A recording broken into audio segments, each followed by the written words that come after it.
Hari ini Bapak Ibu Saudara, saya akan menyampaikan firman Tuhan berbicara tentang setia dengan perkara-perkara kecil. Tadi pagi juga secara tatap muka saya menyampaikan firman Tuhan ini di gereja Jesus Christ Church secara tatap muka. Saya sampaikan firman dengan tema yang sama, setia dengan perkara-perkara kecil. Ini perlu kita perhatikan, ini perlu kita pelajari, dan ini juga perlu kita praktekkan dalam keseharian kehidupan kita. Nah, Saudara, kita akan membahas tentang satu tema, setia dengan perkara-perkara kecil. Sama-sama katakan dengan saya harus setia dengan perkara-perkara kecil. Semua yang di YouTube sama-sama katakan dengan saya harus setia dengan perkara-perkara kecil. Semua yang di Facebook sama-sama katakan dengan saya harus setia dengan perkara-perkara kecil. Semua yang di Facebook dan di YouTube sama-sama katakan dengan saya malam hari ini, saya harus setia dengan perkara-perkara yang kecil.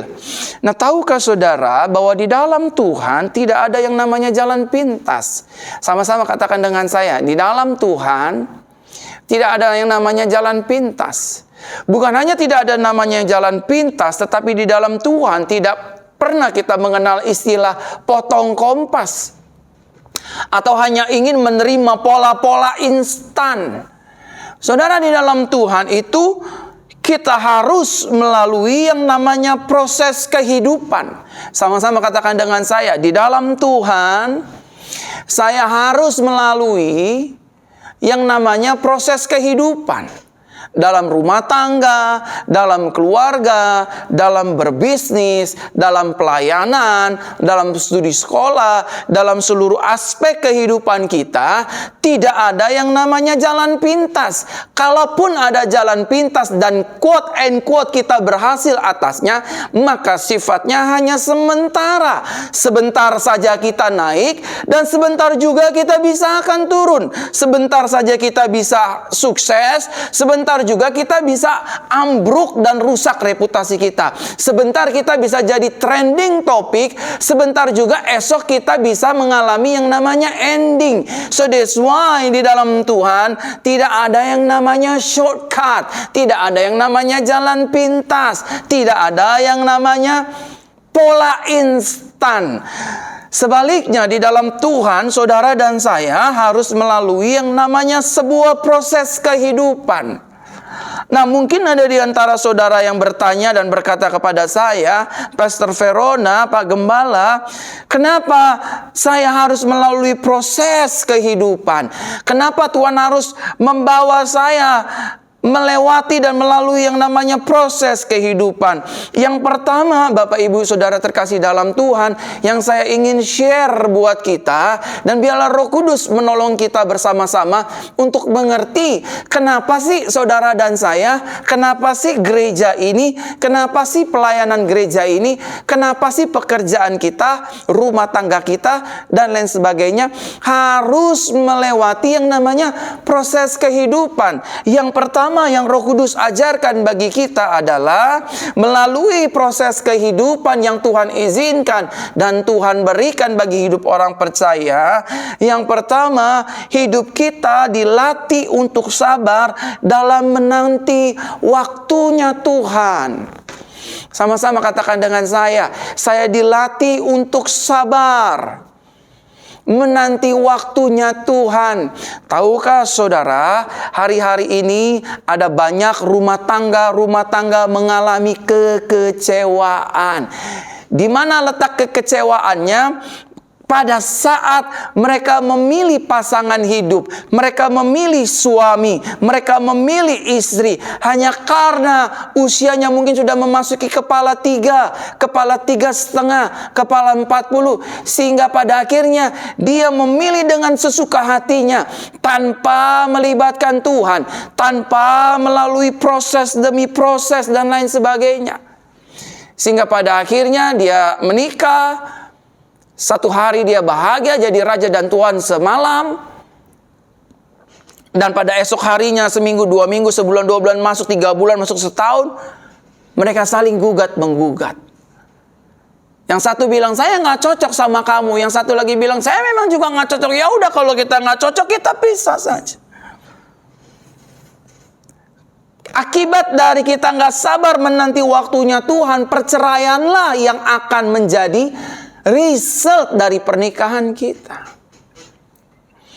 Hidup kita dilatih oleh Tuhan untuk sabar dalam menanti waktunya. Sama seperti Pengkhotbah pasal 3 ayat 11 dikatakan, segala sesuatunya indah pada waktunya. Beautiful in His time. Saudara yang sedang bekerja, saudara yang sedang membangun karir, saudara yang juga sedang merintis pelayanan, saudara juga yang sedang berjalan dalam bisnis, saudara bersabarlah dalam menanti waktunya Tuhan. Saudara, tugas kita sebagai orang percaya, tugas kita sebagai businessman, tugas kita sebagai keluarga rumah tangga, tugas kita sebagai gereja, lakukanlah apa yang sudah Tuhan percayakan dalam hidup ini. Kerjakanlah apa yang sudah Tuhan percayakan dalam hidup kita. Lebih daripada itu, biarlah itu menjadi bagiannya Tuhan. Lebih daripada itu, yakinkan hidup kita untuk kita mau belajar setia untuk menanti waktunya Tuhan. Hari-hari ini ada banyak orang yang ingin lekas naik, ingin lekas terkenal, ingin lekas sukses, ingin lekas kaya. Bukankah kita sering melihat di televisi, di TikTok, di Instagram, di seluruh digital sosial media, orang-orang berlomba-lomba flexing seolah-olah menjadi orang kaya. Besoknya sudah pakai borgol di tangan. Ternyata dia seorang penipu, Bapak Ibu. Oleh karena itu, Tuhan mengajar kita melalui proses kehidupan agar kita dilatih untuk sabar dalam menanti waktunya Tuhan. Ada banyak orang gak sabar nanti waktunya Tuhan.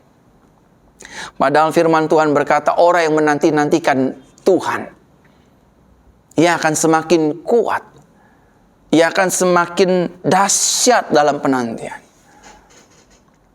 Tahukah saudara, Daud diajar oleh Tuhan menanti pelantikan dirinya sebagai seorang raja. Tahukah saudara, yang bernama Yusuf pun menanti waktunya Tuhan untuk dia menjadi mangku bumi di Mesir.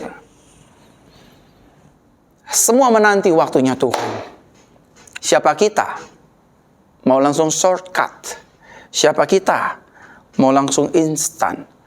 Melalui proses kehidupan, bukan hanya kita dilatih untuk sabar dalam menanti waktunya Tuhan, tetapi hidup kita juga diajar untuk menjadi pribadi yang tekun dan setia. Sama-sama katakan dengan saya, tekun dan setia. Tetaplah berjualan, meskipun mungkin hari ini pembelinya kurang ramai. Tetaplah melayani meskipun pelayanan kita tidak dihargai, Bapak Ibu Saudara. Tetaplah melangkah bersama dengan Tuhan meskipun keadaannya terlihat sulit dan lain sebagainya. Tetaplah tekun berdoa, tetaplah setia berdoa untuk pemulihan keluarga rumah tangga kita. Siapa tahu ini adalah proses untuk pemulihan rumah tangga kita. Siapa tahu ini sebuah proses untuk pemulihan ekonomi kita. Tetaplah setia dan beribadah kepada Tuhan setiap minggu, ikut ibadah setiap hari Rabu. Tetaplah setia ikut ibadah hari Jumat. Siapa tahu melalui ini semua kanker kita sembuh, tumor kita sembuh, sakit kita disembuhkan, sakit jantung kita dipulihkan, dan lain sebagainya. Setialah saudara. Melalui proses kehidupan, hidup kita diajar untuk menjadi pribadi yang tekun dan setia. Dan yang selanjutnya, melalui proses kehidupan, hidup kita menjadi pribadi yang tahan uji. Artinya kita bukan barang karbitan yang hari ini ada, besok nggak ada. Yang hari ini terkenal, besok dipermalukan. Yang hari ini kaya, tiba-tiba kaya. Tiba-tiba punya perusahaan di sana sini, tiba-tiba disanjung banyak orang, besok sirna. Kita bukan karbitan. Kenapa Yosua harus diproses oleh Tuhan menjadi abdinya Musa? Karena Tuhan tahu di sisi lain Tuhan sedang mempersiapkan Yosua untuk mengemban tugas yang jauh lebih besar daripada Musa. Meskipun Yosua tidak bisa melebihi kehebatan dan kedahsyatan ketenaran yang diberikan Tuhan kepada Musa, but at least Yosua sanggup melewati pergumulan demi pergumulan dalam membawa bangsa Israel menuju tanah perjanjian.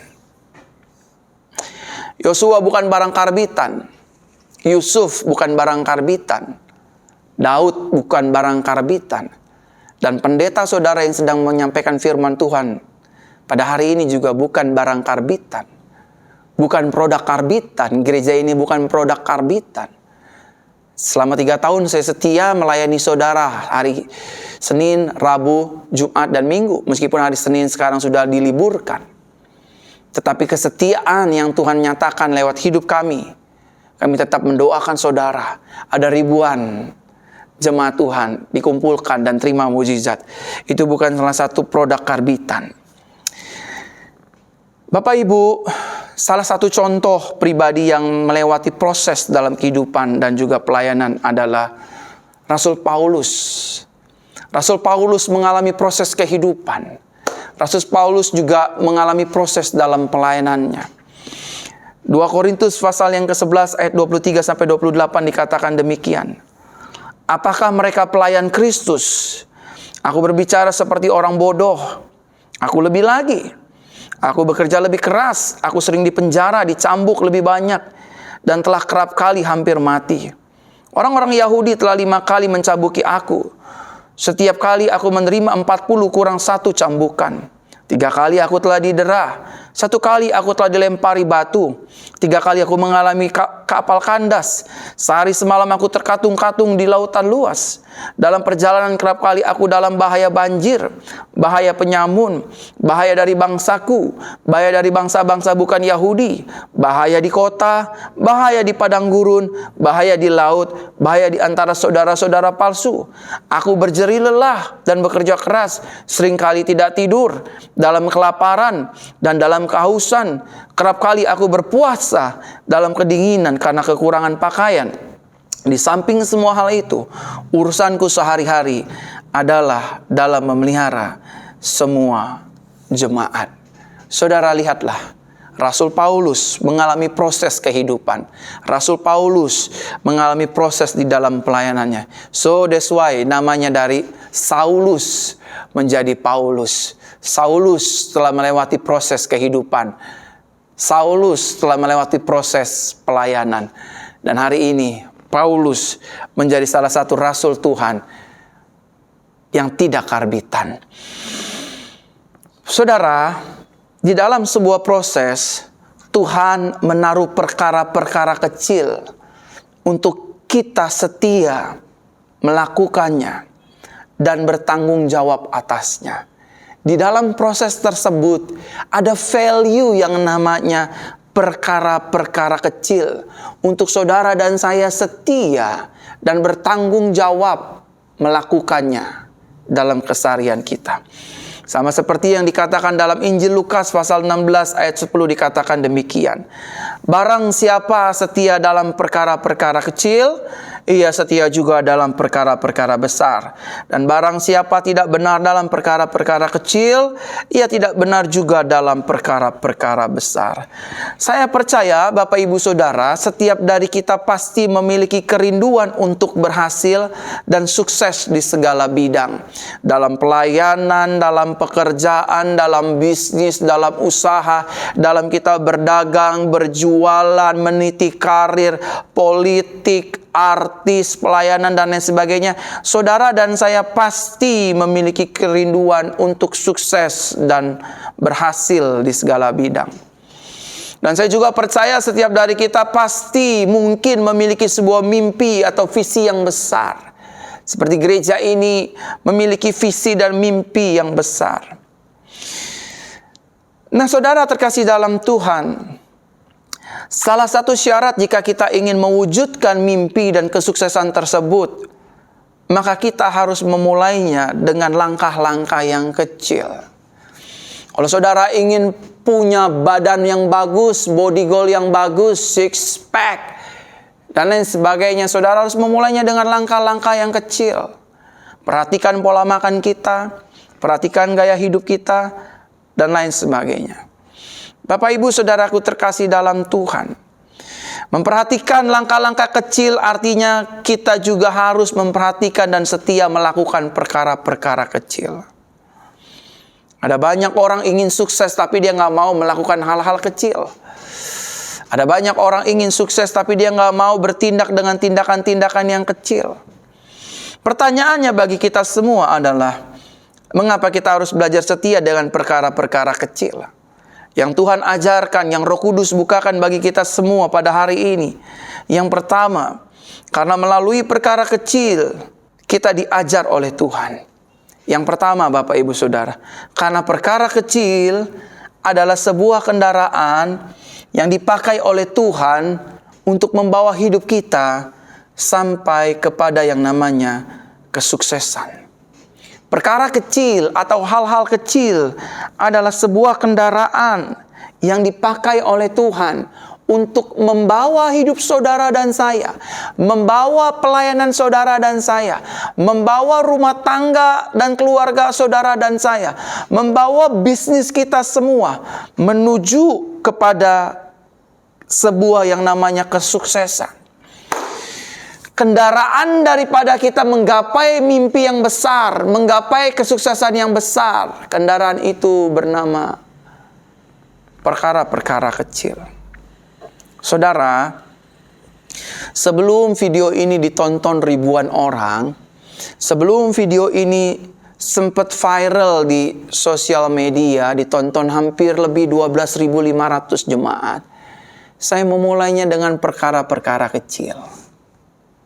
Dan perkara kecil itu membawa saya kepada belasan ribu orang. Saya melayani gereja-gereja yang kecil-kecil, saudara. Saya melayani jemaat 1, 2, 3 orang. Saya naik motor, kehujanan, kepanasan, seringkali jatuh dari motor, tersenggol, dan lain sebagainya. Saudara tidak boleh melihat saya, wah Pastor Verona enak kalau ibadah ribuan jemaat yang hadir. Tapi saudara lupa bahwa saya memulainya dari perkara-perkara yang kecil. Perkara yang kecil ini adalah sebuah kendaraan yang dipakai oleh Tuhan untuk menghantarkan kita kepada yang namanya kesuksesan. Kalau bisnis saudara ingin sukses, pelayanan saudara ingin sukses, rumah tangga saudara ingin sukses, keluarga saudara ingin sukses, setialah dengan perkara-perkara yang kecil. Yang kedua, Bapak Ibu Saudara, yang terakhir, mengapa kita harus belajar setia dalam perkara kecil? Yang kedua, karena melalui perkara kecil, hidup dan karakter kita dibentuk oleh Tuhan untuk menjadi pribadi yang jauh lebih baik. Mulailah dari perkara-perkara yang kecil. Kalau saudara ingin hidup tenang, ingin hidup dalam damai sejahtera, ingin hidup dalam sukacita, mulai belajar mengasihi, mulai belajar mengampuni, mulai belajar tenang. Saya tahu untuk menghilangkan emosi yang meledak-ledak, kita yang mungkin sering marah dan lain sebagainya nggak mudah. Tapi kita jangan terburu-buru untuk, oh saya mau jadi orang yang lebih baik, orang benar. Nggak bisa, saudara. Jangan udak goalnya, tetapi bangun sistemnya. Sistemnya itu adalah perkara-perkara yang kecil. Tuhan akan menjadikan kita pribadi yang jauh lebih baik. Melalui setia dengan perkara-perkara kecil, bukan hanya Dia membimbing menuntun kita kepada kesuksesan, tapi Tuhan juga mau mengubah hidup kita. Amin untuk firman Tuhan malam hari ini.